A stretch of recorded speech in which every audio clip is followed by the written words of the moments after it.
Alright guys, as promised, it's time for the wrap-up vid after a very exciting day of metal detecting. You know, it's easy to get bummed out when you're going metal detecting and you're pulling up, clad coins, you're just pulling up crap, metal washers and things, because you know the right thing to do is to dig every signal, and you're so tempted to just pop that discrimination up and just dig what you think are the good things. But the problem is, if you do that, you're going to miss a lot of stuff that's not registering like you think it should, or it does in the factory, the laboratory conditions of a factory. Well, the real world ain't laboratory conditions, okay? And that ain't the way that it works. Having said that, let's examine what was really a great day of detecting on the table here. And I found one big solid hunk of brass here. This thing weighs a pound. This is obviously something off of some sort of a sprinkler chooch here. And I'm going to start saving the brass because that stuff has real money to it.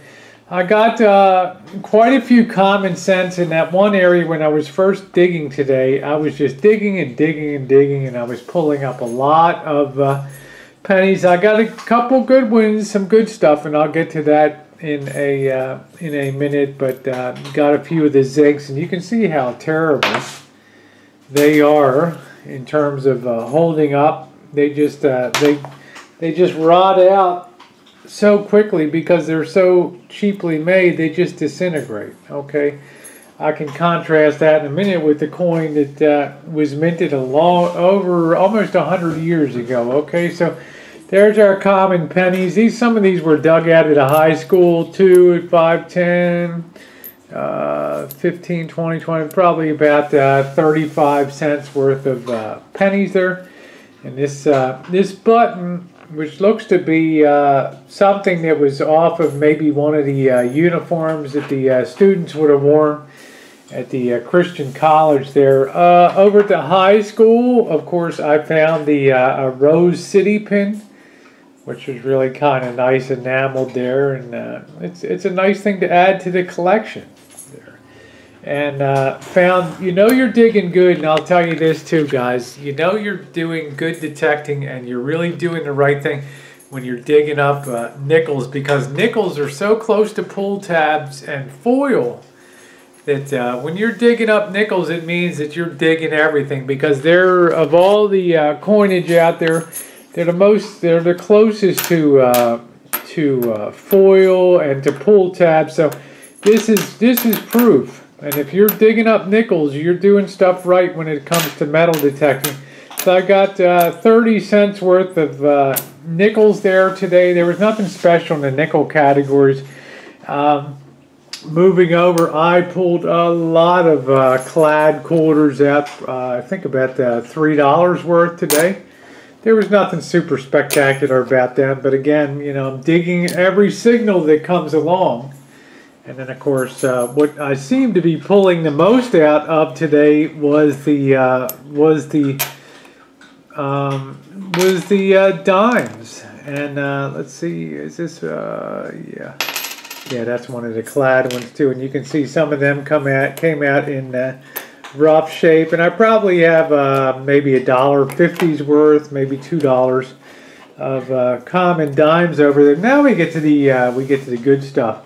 This was very exciting to me, this pin, because this pin was part of the emblem of that Christian college. The surrounding, I guess it was a lapel or a coat pin, and it had the crosses on the outside. It's very ornate. You can tell that's a very, very old piece, and of course it has the crown in the middle for Christ the King there. And I was very excited to find that piece, because that confirmed my research that yes, on that actual site, despite all that traffic, despite all those years of further building and growth of the city, that place still hadn't been really detected out the way it should have been. And why should it? Because when people just see it riding by, what's special about that? They just assume that's the last place in the world that I would want to go detecting. And yet, when you do the research, sometimes it's those places that pay the most dividends.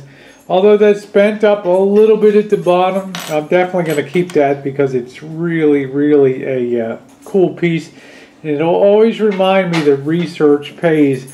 I found the half a heart, which I thought was pretty funny at the high school there, half of a broken heart, which I thought was cute. And of course, I laughed at there the 38 caliber shell casing here. I found out there.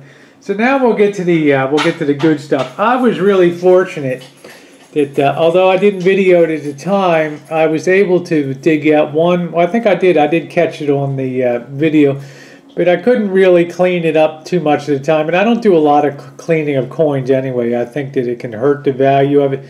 But when I got home, I saw that this was like a 1919S. And it's got a lot of detail, and it's still in really pretty doggone good condition. I'd call that fine to very fine. So that's worth a little something anyway. Then I found a, look at that again here. I got a nice mercury dime, and this was like a, I don't have a hard time seeing this. This is like, yeah, this is like a 1917, and it's mint marked on the back with an S.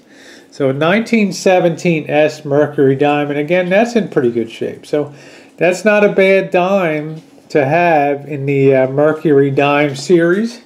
It's not key, but it's a rather scarce coin.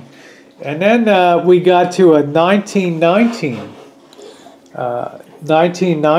S, which is also another good date. And this one was in pretty good shape condition too. And I was excited to have that because that's two coins in good shape from the teens there that all came out of that area.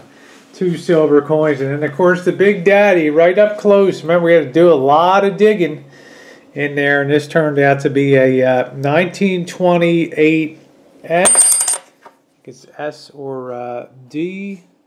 Yeah, I think it's an S there. It's a little hard to see. My up-close vision isn't that great, but it was exciting because you can read the date on it, and it was really cool. All things considered, for the 4 hours that I was outside today, it was one of the better hauls that I've ever had. And the thing that made it really fun, guys, was I did the homework and did the research beforehand. I got the map, 1876 map of the city, and I found out where stuff today has no relation to where it was back in the 125 years ago, and it paid off big time. Yeah, you can go search schools and stuff like that. Probably Jen and I will be out there tomorrow doing stuff like that. You can get the odd piece of jewelry, but I'll tell you, you don't have as much fun when you're searching as when you're searching a site where you have a chance to link the history of the site with the research that you've done. Thanks so much for watching. Let's go detecting the silver bonanza and other cool finds today. Stay tuned. More to come.